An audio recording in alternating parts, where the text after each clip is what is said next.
All right, guys. So I've got like a little combination here today. I'm not going through all of this. Sometimes I say that and I do it anyway. But this time I've got very, very little time. Um, in fact, I didn't even set up my lighting and shit like I do sometimes. It'll be okay.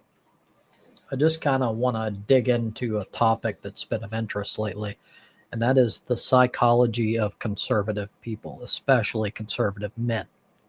It's no surprise that most conservative people tend to be men. And there's a huge correlation with conservative men and insecurity and all sorts of defense mechanisms that they use just to cope with reality. But so this is going to be three different pieces of evidence. The first one I'm going to play all the way through, and it is it's something that's circulated a little bit online. It's about this woman. I can't remember her name, Vera Papisova, who kind of posed. She went and purposefully dated a bunch of far right wing men for a year in order to learn about them. And what she learned is interesting, to say the least. And then I have two other things that I won't be going over completely, just as sort of an addendum and like a culmination of the total evidence. I'll, of course, leave the links so you can check those out yourself. So let's go ahead and dig into this.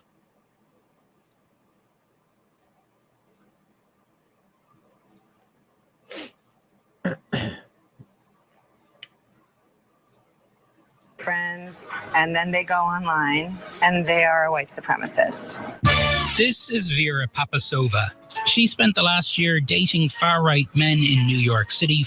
Hold on, I'm going to replay that real quickly. I think I started slightly late. Speak liberal, they have liberal friends, and then they go online and they are a white supremacist. This is Vera Papasova. She spent the last year dating far-right men in New York City for a story for Cosmopolitan magazine. They're the most insecure men I've ever sat down with. It was really difficult to have some of these dates because they were so insecure, because they don't really know who they are and they don't know how to figure that out. I find this to be so fascinating. So that's an independent journalist, Vera Papasova, talking with CNN's Donnie O'Sullivan. And she really did want to understand these men. And so she put, theoretically her life where her mouth is in terms of wanting to find out about that, and went on literally dozens of dates with far-right men. And she learned a lot about them. She talks there about insecurity. She also talks about where they get the news from and how that seems to cause a lot of problems for them. They basically just get it from the manosphere. There's not wide-ranging books and other sources. That's just kind of the problem. And she goes into that in a little bit more of the interview. The thing about these guys is their biggest support system is online, but that also is very isolating, and isolation is what breeds hatred. Groups like Patriot Front offer community, but community based on racism and hate. People have to really think about, do you have the capacity to talk to people that you don't agree with? Because that one nice conversation you might have might change someone's day enough to not have to seek out help in an online support group, which is actually a bunch of white supremacists using political beliefs as an excuse for how they feel. And I want to give you some of the specific things that happened on these dates. So she matched with 60 men. She went on 26 different dates. One of them apparently was a man who had previously sent her a death threat that he would kill her slowly. That was when she was a magazine editor covering abortion and sexual assault, but she still went out with the guy. And apparently on the date, Jared said, if we lived in a different time, we would be hanging white liberal whores in the town square and dragging them through the streets for the lies they spread. That was the first date. So he's honest about who he is, I guess, at least once you meet up with him. One guy named Tom said this when she asked about the biblical patriarchy: women should be submissive to their husbands, and some people believe they should be trained. It's about knowing your role in nature. It's undesirable for women to be too independent. As a man, I want to take care of you, and I believe in that biology. That's not what biology is. The liberal women I've dated emasculate men with their aggressive energy. No, they don't just become aggressive just because you're so weak and fragile. That's not how it works. That's about you, not about them. Brian said this: a real man provides discipline, and any talking back or acting out is asking for punishment. So this isn't great. Like she gave him a real try, and a lot of these guys just really suck. She concludes saying, a lot of my dates seem to express that they felt lost without a solid definition of what a man is. And even if they did feel like they checked all the boxes for some specified male role, they still felt like they were getting left behind. Many of their ideologies seem to be built on this perceived rejection and a desire to revert back to how, quote, things used to be. A conclusion I came to is that these men feel like most people, including the mass media, don't take the time or have no interest in taking the time to understand them or where they come from. Valid or not, they seem to compound their feelings of isolation, which in turn bred a lack of curiosity on their part, furthering their own intolerances. And finally, after all these dates, I started to answer my own questions. I was too different from them in ways that made romantic or sexual attraction impossible. Despite my willingness to be open to anything, none of my dates progressed beyond talking, and that's 26 of them. And so the issue, I think, like these men didn't all independently come to the conclusion that we're doomed and it's because of feminism. They are fed this by grifters who want them to be dependent on them, who want them to have unsatisfying or non-existent romantic relations. They don't want them to be going out and having sex. They want them to be angry and resentful and jealous and entitled and dependent. Buy their supplements, buy their merch, download the latest episode. That's what they want. There are people who actually want to help men in these difficult times. I would say that Brett and myself are like that. There's others on the network, JR, Jordan, and others who want to help them out. The Andrew Tates of the world, the Matt Walshes, the whatever, they just want you to be broken, conveniently and profitably broken for their benefit. What do you think, Brett? Yeah, and the stuff that these guys see as the problem is that women found a solution to the guys being the problem. Mm-hmm. Like the guy, that is the problem. Like everything you're saying, you're just being like, I would like it when women had no choice. They had to do everything that I said. That's not good if you're anyone but a man. You see that? Now, what they're so frustrated with is women can choose in this world. Women can choose to fill that role. But what does it say about that setup and dynamic that you outlined that fewer and fewer women are choosing it? It's because it sucks. Also, like, I guarantee you, if you were good at winning, like in the corporate world or whatever, you would get to a higher level by not being like that. Yeah. All the rest of that world you paint, you're better at it when you work with women, when you respect that they like are, what's the word? People. Like it's their frustration, and they say it and they don't realize they're saying it. Their frustration is that people got out of bondage. Yeah. And they're mad that that women are no longer shackled to a kitchen. Yep. That's and insanity. they would say this is a natural distribution. It is only natural that men have some advantages and women have other. But I've always gone with you ever had the like the best way that you separate like a cake is one person cuts and the other person chooses which slice they get. These men, if it was cut in the way they want, they would only choose the male side. None of them would be like, well, there's equal benefits on both. I'll choose women. No, dude, in everything, they want to automatically be given the superior position. That's what they want. I would choose staying at home and not doing anything. Are you kidding me? That sounds awesome. Someone taking care of me and I just sit there and I make food. That sounds great. But in this scenario I'm talking about, that's still if I had the choice to do that. You got to preserve the choice, or else it's okay, we gotta like, go. We gotta go. It's not freedom. And I thought all these guys running, like the people running around with the American flags in their little groups. Like, they don't like freedom is what that means. No, they don't. They want people to be subjugated along lines that keep them unsubjugated and free, and in fact, elevated. Tucker Carlson stares and Republican. It's good shit. All right, that's the first one. I just want to have a quick chime in here. Everything falls together exactly as I've described before. The insecurity, which leads to this defense mechanism, this like faux chauvinism, this I'm a man, which only happens to that extent when you're insecure. Because someone who is secure doesn't give a fuck about some cookie cutter definition of what a man is. You don't need to be told what a man is if you are a man, if you're confident about being a man. You choose your own fucking way. You are who you are. And if it doesn't follow this cookie cutter definition, you go, well, those people are fucking stupid. Fuck them. You don't like follow the herd and like to do your best to like fucking conform to what stupid people want, or what like this old fucking retarded fucking book from thousands of years ago says. And oftentimes it doesn't even say it. It's like you like manipulating shit to see it the way you want to see it. And then you claim that it's like some special text from a fucking god when that's not actually what it said. And that goes back to explain it's your insecurity. That's all it is. And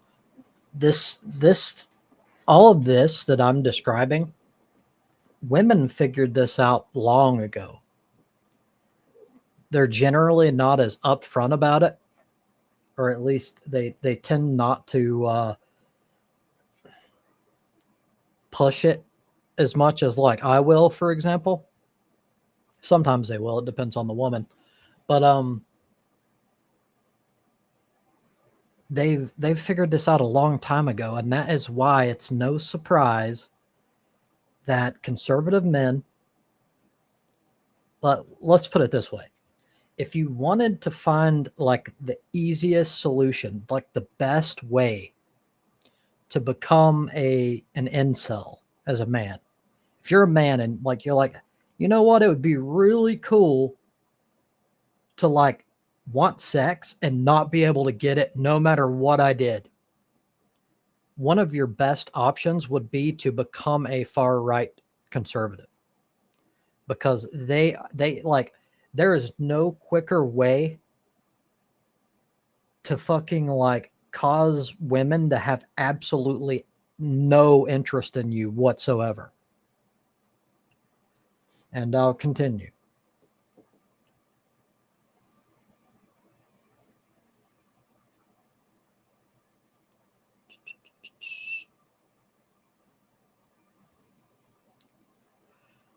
Conservative men are lying about their politics when dating.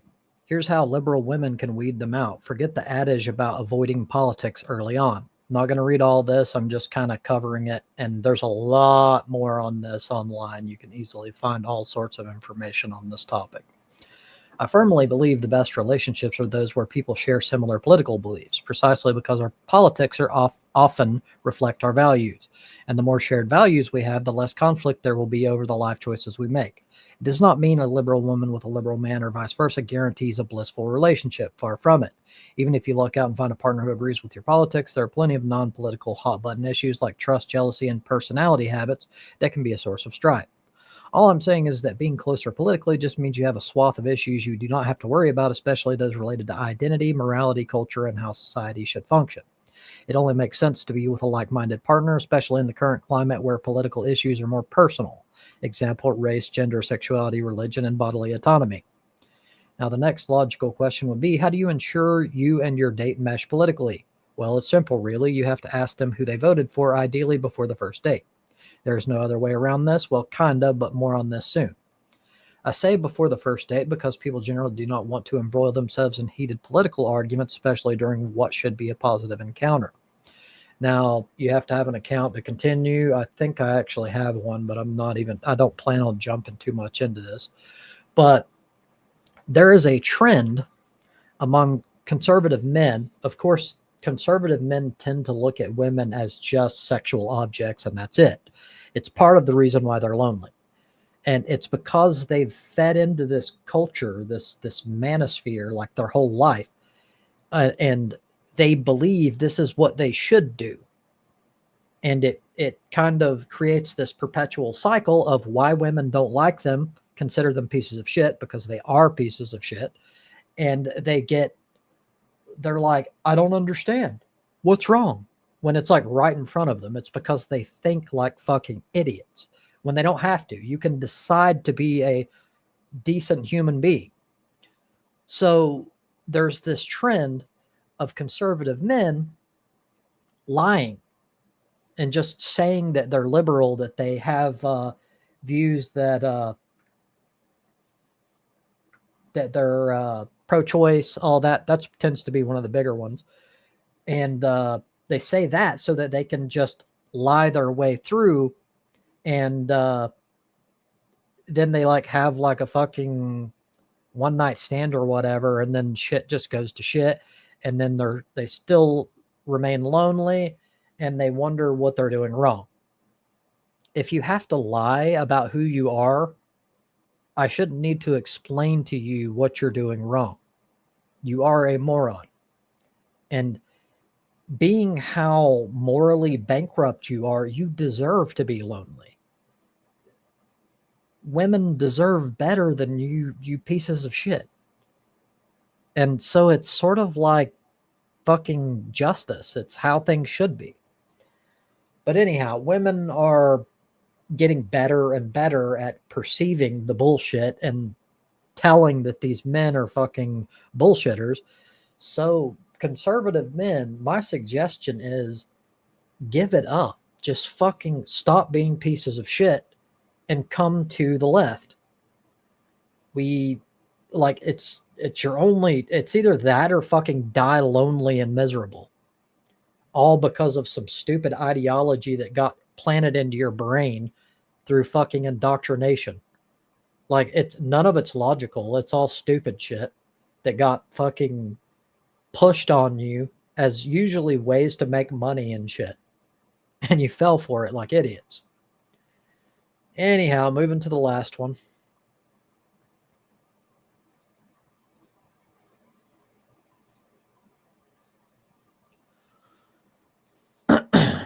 So this is an abstract for a peer-reviewed article or a case study entitled Loneliness. Hold on, let me make sure. Yeah, it's the right one. Loneliness is positively associated with populist radical right support.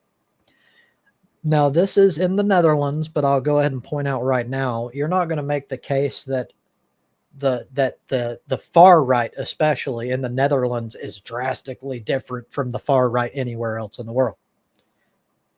The far right isn't just like politics of a specific region. It's your personality. It's the way your mind works. It's literally the way your brain is wired. And some of that, of course, is nurture, and it changes over time. But still, the far right is the far right. Okay? So here are the highlights. Loneliness is associated with support for the populist radical right in the Netherlands. Support for populism in general is also associated with loneliness. Work across context is needed to determine the generalizability of these findings. I cannot say that word. So we tested our hypothesis in 25 unique tests and 4 population-based samples spanning 9 countries: the Netherlands, Germany, Austria, Croatia, Denmark, France, Hungary, Sweden, and Switzerland. Logistic regressions were run per year and per country. 2 internal meta-analyses were run, the first for the Dutch sample and the second for the cross-country data set. In the Netherlands, lonelier individuals were more likely to support the populist radical right across 15 tests spanning 15 years of data, with 11 tests reaching statistical significance, odds ratios ranging from 1.1 to 1.38. For the cross-country analysis, Denmark reached statistical significance. Due to smaller sample sizes, however, the cross-country tests were underpowered to reliably detect small effects. Conclusions. Loneliness is positively associated with support for the populist radical right in the Netherlands. The effect sizes are comparable to common health correlates of loneliness, high blood pressure, heart diseases, and depression, emphasizing their socio-political relevance. Going forward, well-powered cross-national replications are needed.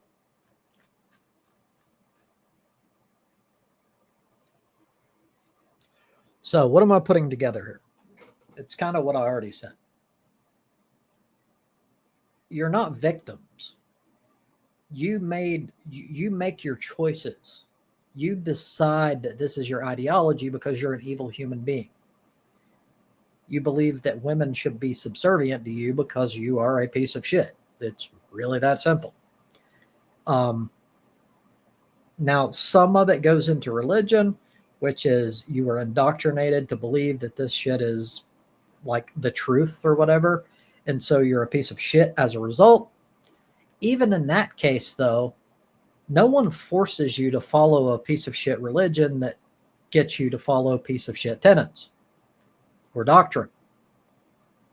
You chose it, which means in the end, you are, after all, the people that are always talking about accountability. Take some fucking accountability. Be a far-right conservative piece of shit loser and be lonely for the rest of your life. Be happy about it. Thank you for your time.